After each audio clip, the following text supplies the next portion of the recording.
Hi friends, ఈరోజు మీకు ఉప్పు కప్పు రంబు అనే మూవీని ఎక్స్ప్లెయిన్ చేయబోతున్నాను. ఈ మూవీ ప్రైమ్ వీడియోలో స్ట్రీమ్ అవుతుంది. చూడాలనుకునే వాళ్ళు వెంటనే వెళ్ళి చూసేయండి. ఇక లేట్ చేయకుండా స్టోరీ వినేద్దామా? మూవీ స్టార్ట్ అవ్వగానే చిట్టి జయపురం అనే విలేజ్ గురించి చెప్తారు. కొన్ని సంవత్సరాల కిందట చైత్రగిరి అనే రాజ్యంలో వర్షాలు పడగా పంటలు పండక రాజ్యం మొత్తం కరువైపోయింది. దాంతో రాజ్యంలో ఉన్న జనాలందరూ తినడానికి తిండి లేక చనిపోతారు. అప్పుడే రాజు దగ్గరికి ఒక వ్యక్తి వచ్చి ఒక అడ్వైజ్ ఇస్తాడు. చూడండి రాజుగారు, మనం బ్రతుకుతుందే భూమి మీద. అలాంటి భూమికి మనం ఏమిచ్చాం? అందుకే మీ రాజ్యంలో ఎవరైనా చనిపోతే వాళ్ళందరినీ మీ ఊరికి ఉత్తరం వైపు పాతిపెట్టమని చెప్తాడు. అతను చెప్పినట్టుగానే రాజు చనిపోయిన వాళ్ళందరినీ ఊరికి ఉత్తరం వైపు పాతిపెడతాడు. దాంతో వాళ్ళ రాజ్యంలో వర్షాలు పడి పంటలు పండి అందరూ హ్యాపీగా ఉంటారు. అలా ఒక రోజు ఊర్లో ఉన్న కొందరు వ్యక్తులు ఇలా పాతిపెట్టడం మూఢనమ్మకం అని చెప్పి పాతిపెట్టడం ఆపేస్తారు. దాంతో వాళ్ళ ఊర్లో మళ్ళీ కరువు వస్తుంది. సో మళ్ళీ పాతిపెట్టడం స్టార్ట్ చేస్తారు. అలా వాళ్ళు దాన్ని సాంప్రదాయంగా చేసుకొని పాటించడం స్టార్ట్ చేశారు. ఇక రాజ్యాలు పోయిన తర్వాత ఒక నలుగురు వ్యక్తులు ఈ చిట్టి జయపురంకి వస్తారు. రాగానే వాళ్ళు కూడా అదే ఆచారాన్ని కొనసాగిస్తారు. కాకపోతే అన్ని ఊర్లలో పాతిపెట్టినట్టుగా ఈ ఊర్లో పాతిపెట్టరు. వాళ్ళ ఆచారం ప్రకారం ఊర్లో ఎవరు చనిపోయినా కూడా కులం మతం అనే తేడా లేకుండా అందరినీ ఒకే చోట పాతిపెడతారు. అలాగే చనిపోయిన వాళ్ళు ఎలా చనిపోయారో కూడా వాళ్ళ సమాధి మీద రాస్తారు. అన్నిటికీ మించి వాళ్ళ ఊరికి ఉత్తరానే పాతిపెడతారు. ఇక మెయిన్ స్టోరీలోకి వెళ్తే ఈ స్టోరీ మొత్తం 1992లో రన్ అవుతుంది. ఈ ఊర్లో సర్పంచ్ అలాగే గవర్నమెంట్ ఆఫీషియల్స్ ఎవరు ఉండరు. కానీ ఒకే ఒక్క ఊరి పెద్ద ఉంటాడు. ఆయన ఏం చెప్తే ఊరంతా అదే చేస్తుంటారు. అలా ఒక రోజు ఆ ఊరి పెద్ద చనిపోతాడు. ఆ ఊరి పెద్ద వాళ్ళ కూతురే మన హీరోయిన్ అపూర్వ. అపూర్వ చాలా పిరికిది, ఎప్పుడు నాన్నతోనే ఉండేది. అలా వాళ్ళ నాన్న సడన్ గా చనిపోవడంతో చాలా ఏడ్చేస్తుంది. అన్నిటికీ మించి వాళ్ళ నాన్న మీద చాలా కోపం వస్తుంది. ఎందుకంటే వాళ్ళ ఊర్లో ఒక ఆచారం ఉంది. ఎవరైతే ఈ ఊరికి పెద్దగా ఉంటారో వాళ్ళ ఫ్యామిలీనే వారసత్వంగా కొనసాగించాలి. అంటే ఇప్పుడు అపూర్వ వాళ్ళ నాన్న చనిపోయాడు కాబట్టి నెక్స్ట్ అపూర్వనే ఈ ఊరి బాధ్యతలు తీసుకోవాలి. అలాగే ఈ ఊరికి ఏం అవసరం వచ్చినా తన దగ్గరుండి చూసుకోవాలి. కానీ మన పాప పిరికిది కాబట్టి నెక్స్ట్ బాధ్యతలు తీసుకోబోతున్నందుకు చాలా భయపడుతుంది. అందుకే వాళ్ళ నాన్న ఉంటే ఇదంతా బాధ ఉండకపోవు కదా అనుకుంటుంది. నెక్స్ట్ వాళ్ళ నాన్నని బొంద పెట్టడానికి తీసుకెళ్తారు. కానీ అంతకంటే ముందు వాళ్ళ నాన్న ఎలా చనిపోయాడో చెప్పి సమాధి మీద రాయించాలి కాబట్టి అపూర్వ చాలా ఏడుస్తూ మా అమ్మ చేసిన ఉప్మా తిని చనిపోయారని చెప్తుంది. అది వినగానే వాళ్ళ అమ్మకి కోపం వచ్చి, ఓసే ఏం మాట్లాడుతున్నావే, నువ్వు అలా చెప్తే ఊర్లో ఉన్న వాళ్ళందరూ నేనే చంపానేమో అనుకుంటారు. అలా కాకుండా మరోలా చెప్పమని అంటే, మా నాన్నగారు ఉప్మా తిని హ్యాపీగా చనిపోయారని చెప్తుంది. అది వినగానే అందరు నవ్వుకుంటారు. నెక్స్ట్ వాళ్ళ ఊర్లో బాగా బలిసిన భీమయ్య అనే వ్యక్తిని చూపిస్తారు. అతను అపూర్వ వాళ్ళ నాన్న సమాధిని చూసి నేను కూడా దీనికంటే పెద్ద సమాధి కట్టించుకుంటానని అతని మనుషులతో చెప్తాడు. ఎందుకంటే అక్కడ ఉన్న గ్రేవ్ యార్డ్ లో అందరికంటే పెద్ద సమాధి అపూర్వ వాళ్ళ నాన్నదే ఉంటుంది. అందుకే ఆయన ఊర్లో డబ్బున్న వ్యక్తి కాబట్టి దానికంటే పెద్ద సమాధి చేయించుకోవాలనుకుంటాడు. అలాగే ఎప్పటికైనా ఊరి పెద్ద కావాలనుకుంటాడు. అక్కడే మధుబాబు అనే మరొక రిచ్ పర్సన్ ని చూపిస్తారు. అతనికి సినిమా థియేటర్ ఉంటుంది. వాడు కూడా ఊరికి పెద్దగా ఉండాలనుకుంటాడు. అలా వాళ్ళిద్దరి మధ్య చిన్నగా గొడవలు ఉంటాయి. కానీ పెద్దగా మాట్లాడుకోరు. జస్ట్ అలా చూపులతోనే కొట్టుకుంటారు. ఇటువైపు మన అపూర్వ వాళ్ళ నాన్న సమాధి దగ్గర నుంచి పక్కకి వెళ్లి చిన్నపిల్లలా చాలా ఏడుస్తూ ఉంటుంది. అది చూసి ఊరి జనం అదేంటిది చిన్నపిల్లలా ఏడుస్తుంది, ఇది మన ఊరిని పోషిస్తుందా అని జోక్స్ వేస్తారు. కాసేపటి తర్వాత వాళ్ళ నాన్నని పూడ్చి పెడుతుంటే అనుకోకుండా బాక్స్ లోపల పడిపోతుంది. దాంతో వాళ్ళకి ఏం చేయాలో అర్థం కాదు. అక్కడ ఉన్న మన పాప ఒరే ఎదవల్లారా ఏం చేశారా అని మళ్ళీ ఏడ్చేస్తుంది. యాక్చువల్ గా శ్మశానంలో ఇలాంటి పనులన్నీ మన హీరో చిన్నగాడు చూసుకుంటాడు. కానీ ఈ రోజు చిన్నకి కొంచెం పని ఉండి రాలేకపోతాడు. అప్పుడే ఒక పిల్లాడు పరిగెత్తుకుంటూ వెళ్లి చిన్నాని తీసుకొని వస్తాడు. ఇక చిన్న తన ఎక్స్పీరియన్స్ మొత్తం యూజ్ చేసి బాక్స్ ని సెట్ చేసి బొంద పెట్టేస్తాడు. నెక్స్ట్ మన చిన్న విషయానికి వచ్చేస్తే పాపం మన చిన్న వాళ్ళ వంశం మొత్తం శ్మశానంలో శవాల్ని పాతిపెట్టడానికి ఉంటారు. చిన్న వాళ్ళ అమ్మకి హెల్త్ ప్రాబ్లం ఉండడం వల్ల ఆవిడ రేపో మాపో చనిపోయేలా ఉంటుంది. అందుకే చిన్న వాళ్ళ అమ్మ గురించి చాలా టెన్షన్ పడుతూ ఉంటాడు. అలాగే ఎప్పటికైనా వాళ్ళ అమ్మని అదే శ్మశానంలో పాతేయాలనుకుంటాడు. ఇది మన చిన్న కోరిక మాత్రమే కాదు, వాళ్ళ అమ్మ బ్రతికుండగానే చిన్నకి చెప్తుంది, రే చిన్న నేను చనిపోతే ఒక మంచి ప్లేస్ చూసి చెట్టు కింద పాతిపెట్టమని చెప్తుంది. తను అలా చెప్తుంటే మనోడికి చాలా బాధేసి సరే అమ్మా నీ కోరిక తప్పకుండా నెరవేరుస్తా అని చెప్తాడు. నెక్స్ట్ సీన్ లో మన అపూర్వ ప్రమాణ స్వీకారం చేయడానికి వాళ్ళ ఊరి స్టేజ్ దగ్గరికి వెళ్లాల్సి ఉంటుంది. కానీ తన కాళ్ళు గజగజ వణికిపోతూ ఉంటాయి. ఎందుకంటే తనకి స్టేజ్ ఫియర్ చాలా ఎక్కువగా ఉంటుంది. అయినా కూడా ఎలాగోలా ధైర్యం తెచ్చుకుని స్టేజ్ మీదకి వెళ్లి ప్రమాణ స్వీకారం చేస్తుంది. ఈ రోజు నుంచి నేను ప్రజలకి అండగా ఉంటానని, ఏం అవసరం వచ్చినా తీరుస్తానని మాట ఇస్తుంది. తన అలా ప్రమాణ స్వీకారం చేస్తుంటే ఊర్లో ఉన్న వాళ్ళంతా నవ్వుతూ ఉంటారు. ఎందుకంటే పాపం అపూర్వ చాలా వణికిపోతూ ఏడుస్తూ అలా చెప్తూ ఉంటే అందరూ నవ్వు ఆపుకోలేక అక్కడి నుంచి వెళ్ళిపోతారు. ఇక తనకి ముగ్గురు అసిస్టెంట్స్ ఉంటారు. వాళ్ళు కూడా అంత తెలివైన వాళ్ళేం కాదు. ముగ్గురు తింగర్ గాళ్లే. ఒక్కడు సరిగా పనిచేయడు. దాంతో మన పాప నేనే తింగరి అనుకుంటే నాకంటే వరస్ట్ గా ఉన్నారని అక్కడి నుంచి వెళ్ళిపోతుంది. నెక్స్ట్ సీన్ లో చిన్న శ్మశానానికి వెళ్లి అన్నిటినీ క్లీన్ చేస్తూ చనిపోయిన వాళ్ళతో మాట్లాడుతూ ఉంటాడు. ఎందుకంటే పాపం అక్కడ ఒకడే ఉంటాడు. రోజుతో అలా సరదాగా మాట్లాడుతూ ఉంటాడు. అప్పుడే మనోడికి వాళ్ళ అమ్మ చెప్పిన మాట గుర్తొచ్చి వాళ్ళ అమ్మ కోసం ఒక ప్లేస్ సెట్ చేసి ఉంచుతాడు. ఆ విషయం ఎవరికీ చెప్పడు. ఇటువైపు విలేజ్ మీటింగ్ ఉంటుంది. అందరు వాళ్ళకి ఉన్న సమస్యలని అపూర్వకి చెప్పాలనుకుంటారు. అప్పుడే అపూర్వ సైలెంట్ గా స్టేజ్ మీదకి వచ్చి నిల్చొని మీకున్న ప్రాబ్లమ్స్ ఏంటని అడుగుతుంది. ఎందుకంటే ఈసారి తను అస్సలు భయపడదు. వాళ్ళ నాన్న చనిపోయే ముందు తనతో అన్ని చెప్తాడు. ఊరిలో ఉన్న జనం నిన్ను రకరకాల ప్రశ్నలు అడుగుతారు. నువ్వు సింపుల్ గా నేను చెప్పేది చెప్తే సరిపోతుంది. ఒకవేళ సమాధానం చెప్పాల్సిన టైం వస్తే ఏదో ఒకటి చెప్పేసి అంటాడు. ఇక మొదటివాడు లేచి అమ్మా మన ఊర్లో టమాటాలు చాలా తక్కువ రేట్లో అమ్ముడుపోతున్నాయి. ఎక్కువ రేటు వచ్చే మార్గం చెప్పమని అడుగుతాడు.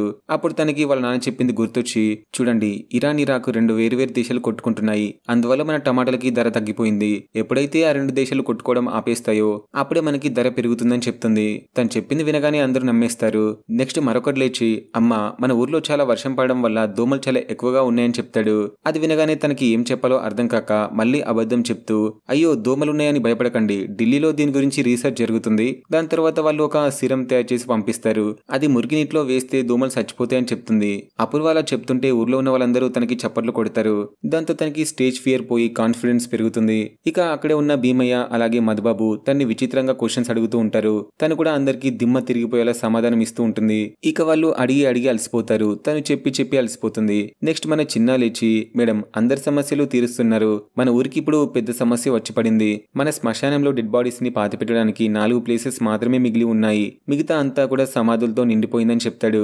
అది వినగానే అపూర్వ ఒక్కసారిగా షాక్ అవుతూ ఏం చెప్పాలో అర్థం కాదు. వెంటనే వాళ్ళ నాన్నని గుర్తు చేసుకుంటుంది. వాళ్ళ నాన్న అంటాడు చూడమ్మా అపూర్వ ఎవరైనా చాలా డిఫరెంట్ క్వశ్చన్ అడిగితే ఆ క్వశ్చన్ కి నీ దగ్గర ఆన్సర్ లేకపోతే అది నీ బ్యాడ్ లక్ అని చెప్తాడు.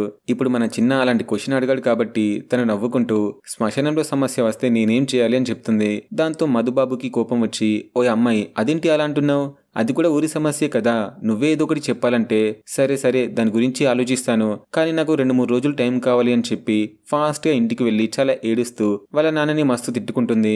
మరొకవైపు ఊర్లో ఉన్న జనం చనిపోయిన వాళ్ళని ఎక్కడ పూడ్చిపెడితే బాగుంటుందని ఆలోచిస్తూ ఉంటారు. అక్కడే ఉన్న పంతులు ఇంకెక్కడ పాతి పెడతారు, మన ఊరి సాంప్రదాయం ప్రకారం ఉత్తరానే పాతి పెట్టాలంటాడు. నెక్స్ట్ సీన్ లో మన చిన్న వాళ్ళ అమ్మని హాస్పిటల్ కి తీసుకెళ్తాడు. పాపం ఊర్లో ఎవరు చనిపోకపోవడంతో చిన్న దగ్గర డబ్బులు ఉండవు. ఎందుకంటే ఎవడో ఒకటి చనిపోతే మనకి డబ్బులు ఇస్తారు కదా.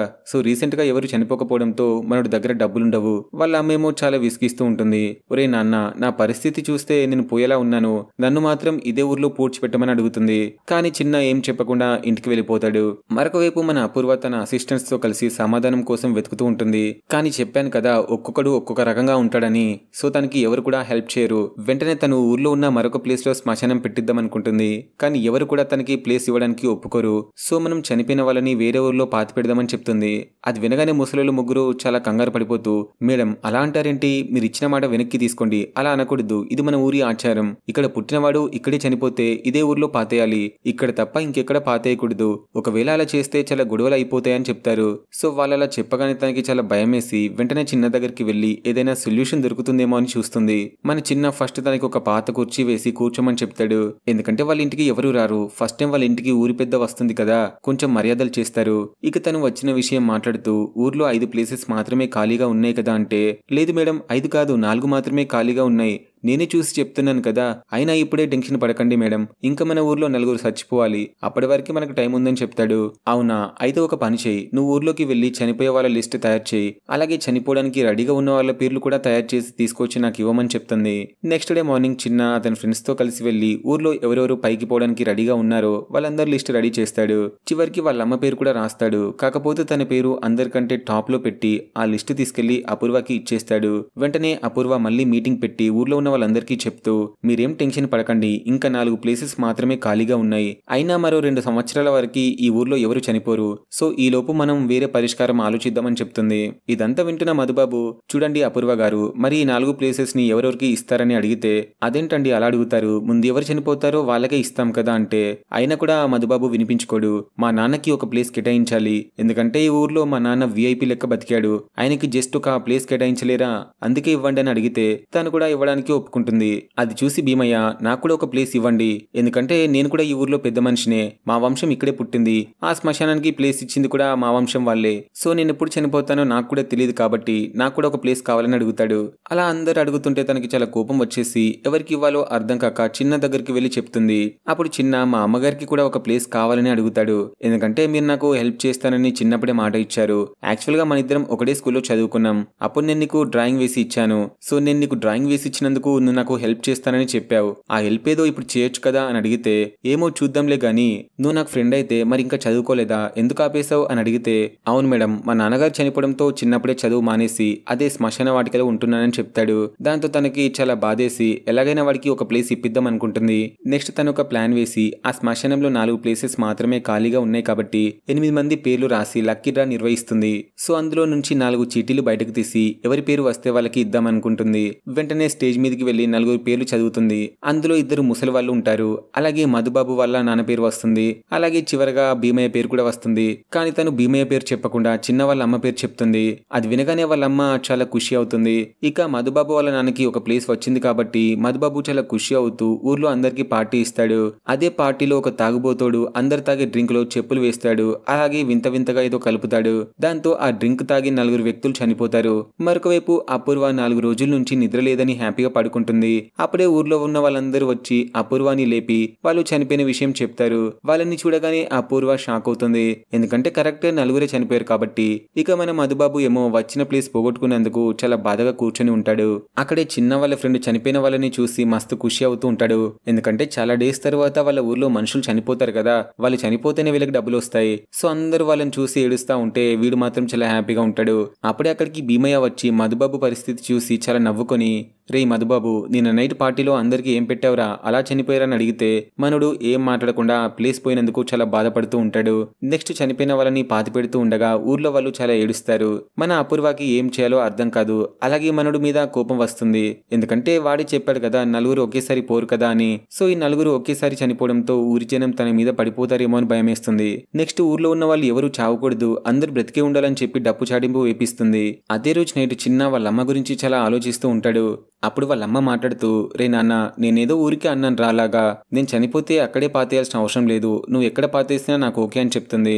నెక్స్ట్ డే అపూర్వ పక్క ఊరికి వెళ్లి చనిపోయిన వాళ్ళని పాతి పెట్టడానికి ప్లేస్ అడుగుతుంది. కానీ ఎవరు కూడా పాతి పెట్టడానికి ప్లేస్ ఇవ్వరు. ఒక వ్యక్తి ఎకరం ఇవ్వడానికి రెడీగా ఉంటాడు, కానీ వాడు ₹1,00,000 అవుతుందని చెప్తాడు. అప్పట్లో ₹1,00,000 అంటే చాలా ఎక్కువ కాబట్టి ఆ ₹1,00,000 అపూర్వ దగ్గర ఉండవు. సో మళ్ళీ డల్ గా ఇంటికి వచ్చేస్తుంది.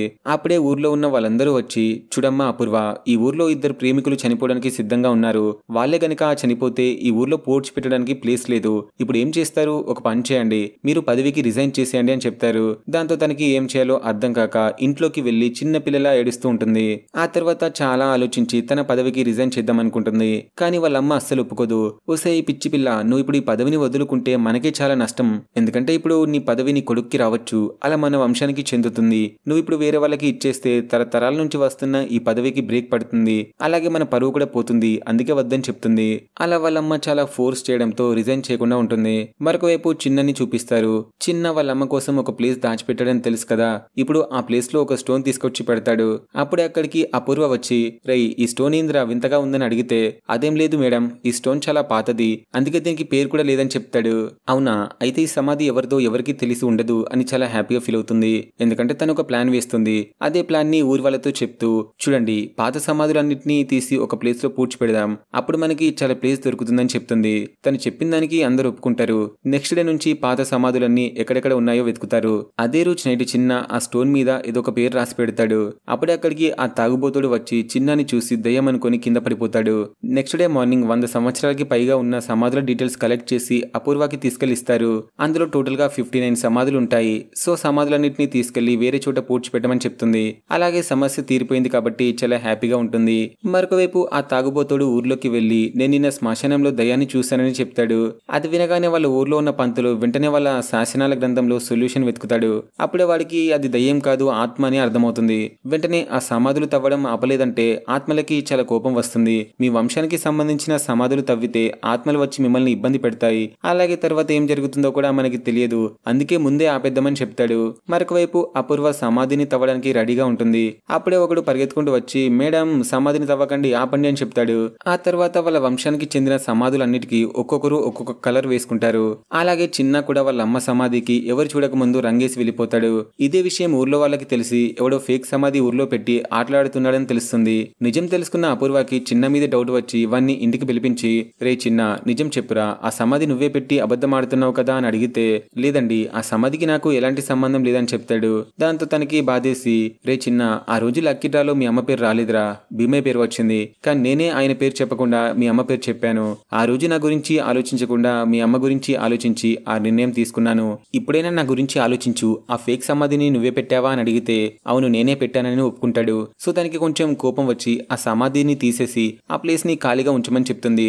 మరొక వైపు ఊర్లో ఉన్న వాళ్ళు వాళ్ళ వంశానికి చెందిన సమాధులన్నీ చూసుకుని ఒకరినొకరు కొట్టుకుంటూ ఉంటారు. మా ముత్తాత మీ ముత్తాతని కొట్టి చంపాడని అలా వింత వింత రీజన్స్ చెప్పి కొట్టుకుంటారు.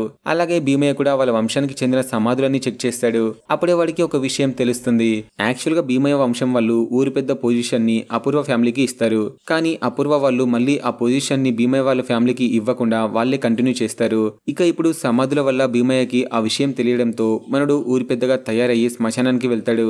అప్పుడే అక్కడికి అపూర్వ వచ్చి చిన్న కోసం వెతుకుతూ ఉంటుంది. ఆ భీమయ్య అపూర్వకి వార్నింగ్ ఇస్తూ, ఓ అమ్మాయి, ఊరి పెద్దగా ఉండే హక్కు నాకు మాత్రమే ఉంది, ఇస్తావా లేదా అని అడిగితే, ఏ సరే తీసుకుపో అని చెప్పేస్తుంది. అలా సింపుల్ గా ఇవ్వడంతో భీమయ్య షాక్ అవుతాడు. అప్పుడే చిన్న స్టోన్ పట్టుకొని చెట్టుపై నుంచి కింద పడిపోతాడు. ఎందుకంటే వాళ్ళందరినీ చూసి చెట్టు పైన దాక్కుంటాడు. అది చూసి ఊర్లో ఉన్న వాళ్ళందరికీ ఆ ఫేక్ సమాధి పెట్టింది వీడే అని తెలుస్తుంది. వెంటనే పంచాయతీ పెట్టించి జరిగినవన్నీ చిన్నతో చెప్పి ఊర్లో జరిగిన గొడవలకి అలాగే ఫేక్ సమాధిని పెట్టించినందుకు చిన్నాని వాళ్ళ మమ్మీని ఊరి నుంచి వెలివేస్తాడు. అలాగే మిగిలి ఉన్న ఒకే ఒక్క ప్లేస్ ని వేలం వేస్తామని చెప్తాడు. ఇక చిన్న తప్పు చేయడంతో ఊరి జనాలు చిన్నాని పట్టుకొని చాలా కొడుతూ ఉంటారు. అప్పుడే చిన్న వాళ్ళ ఫ్రెండ్ వచ్చి, రే చిన్న, మీ అమ్మ చనిపోయిందని చెప్తాడు. సో ఫాస్ట్ గా పరిగెత్తుకుంటూ వెళ్లి వాళ్ళ అమ్మని చూసి చాలా ఏడుస్తాడు. అలాగే వాళ్ళ అమ్మతో గడిపిన జ్ఞాపకాలని గుర్తు చేసుకుంటాడు. నెక్స్ట్ వాళ్ళ అమ్మని పూడ్చిపెట్టడానికి ప్లేస్ లేదు కాబట్టి ఇంట్లోనే ఉంచుతాడు. అదే రోజు నైట్ ఊర్లో వేలం పాట స్టార్ట్ చేస్తారు. ఫస్ట్ భీమయ్య 10,000 నుంచి స్టార్ట్ చేస్తాడు. అలా మెల్లిమెల్లిగా 11,000, 12,000, 30,000 దాటుతుంది. అప్పుడే ఊర్లో వాళ్ళు ఎంట్రీ ఇచ్చి వాళ్ళు కూడా వేలం పాట పాడతారు. అలా 50,000 దాటుతుంది. అది చూసి భీమయ్య ఒక్కసారిగా షాక్ అయిపోతాడు. ఎందుకంటే పని చేసుకునే వాళ్ళ దగ్గర అన్ని డబ్బులు ఉండవు కదా, అందుకే షాక్ అవుతూ వాళ్ళకంటే ఎక్కువ పాడుతూ ఉంటాడు. అలా 90,000 వరకు వెళ్తుంది. అప్పుడు భీమయ్య ఒకేసారి 1,00,000 రూపాయలని చెప్తాడు. దాంతో అందరూ అక్కడి నుంచి వెళ్ళిపోతారు. అలాగే భీమయ్య ఆ 1,00,000 రూపాయలతో ఆ ఒక్క చిన్న ప్లేస్ ని కొనుక్కుంటాడు. నెక్స్ట్ డే చిన్న పక్కూరు వాళ్ళు ఇచ్చిన 1 ఎకరం భూమిలో వాళ్ళ అమ్మని పాతి పెడతాడు. అప్పుడే మనకి అసలు ఏం జరిగిందో చూపిస్తారు. నిన్న నైట్ అపూర్వ ఊరి జనాల్ని పిలిపించి మన చిన్న గురించి చెప్తుంది. చూడండి, మీ బంధువులు చనిపోతే ఈ చిన్నగాడే దగ్గరుండి చూసుకున్నాడు. అలాగే చనిపోయిన తర్వాత కూడా వాడు రోజు కాపలా కాస్తున్నాడు. కానీ మీరు బదులుగా వానికి ఏమిచ్చారు? అలాంటి వాడికి మనం వాళ్ళ అమ్మని పూడ్చిపెట్టడానికి చోటు కూడా ఇవ్వలేదు. అందుకే మనం ఇప్పుడు వాడికి హెల్ప్ చేద్దామని చెప్తుంది. అప్పుడు చిన్న ఈ ఊరి కథని వాళ్ళతో చెప్తాడు. చూడండి, నిజానికి మనందరం వేరు కాదు, అందరం ఒకే ఫ్యామిలీకి చెందిన వాళ్ళం. 300 సంవత్సరాల క్రితం ఒక 4 అన్నదమ్ములు ఈ ఊరికి వచ్చారు. వాళ్ళకి పిల్లలు పుట్టారు, వాళ్ళ పిల్లలకి పిల్లలు పుట్టారు. అలా మనం కూడా ఒక ఫ్యామిలీకే పుట్టాం కదా, మనలో మనకి గొడవలు వద్దు. అలాగే భీమయ్య మనందరినీ తక్కువ చేసి చూస్తున్నాడు. అందుకే మనం వాడికి బుద్ధి చెప్పాలి. ఈ రోజు అందరూ వేలం పాట పాడండి అని చెప్తాడు. చిన్న చెప్పినట్టుగానే వాళ్ళు వేలం పాట పాడతారు. అలాగే భీమయ్యకి 1,00,000 బొక్క పెట్టిస్తారు. నెక్స్ట్ ఆ 1,00,000 రూపాయలు తీసుకెళ్లి పక్కన ఉన్న ఊరి వాళ్ళకి ఇచ్చి 1 ఎకరం ల్యాండ్ కొంటారు. యాక్చువల్ గా ఆ ఊరి వాళ్ళకి 1,00,000 రూపాయలు చాలా అవసరం. ఎందుకంటే వాళ్ళ ఊర్లో హాస్పిటల్ ఉండదు. చాలా మంది పిల్లలు పుట్టుకతో చనిపోవడంతో 1,00,000 రూపాయలు పెట్టి హాస్పిటల్ కట్టించాలనుకుంటారు. అందుకే 1,00,000 రూపాయలు డిమాండ్ చేస్తారు. ఇప్పుడు అపూర్వ అదే 1,00,000 రూపాయలు తీసుకెళ్లి పక్కూరికి ఇచ్చేసి ల్యాండ్ కొంటారు. అదే ల్యాండ్ లో మొదటిసారిగా చిన్న వాళ్ళ అమ్మ సమాధి పెడతాడు. అలాగే వాళ్ళమ్మ చెట్టు అడిగింది కాబట్టి మనడు ఒక చెట్టు కొమ్మ తీసుకొచ్చి అక్కడ పెడతాడు. ఆ తర్వాత మనడు చాలా హ్యాపీగా ఉంటాడు. ఇక ఊర్లో పెద్ద మనిషిగా ఉన్న భీమయ్యకి ఆ ఊరి జనాలు చాలా ప్రాబ్లమ్స్ తెచ్చి పెడతారు. దాంతో అతను ఊరి పెద్దగా ఉన్నందుకు మస్తు ప్రెజర్ ఫీల్ అవుతాడు. ఇక్కడతో మూవీ అయిపోతుంది ఫ్రెండ్స్. మూవీ ఎలా అనిపించింది కామెంట్ చేయండి. ఎక్స్ప్లెనేషన్ నచ్చితే ఖచ్చితంగా లైక్ చేసి సబ్స్క్రైబ్ చేసుకోండి.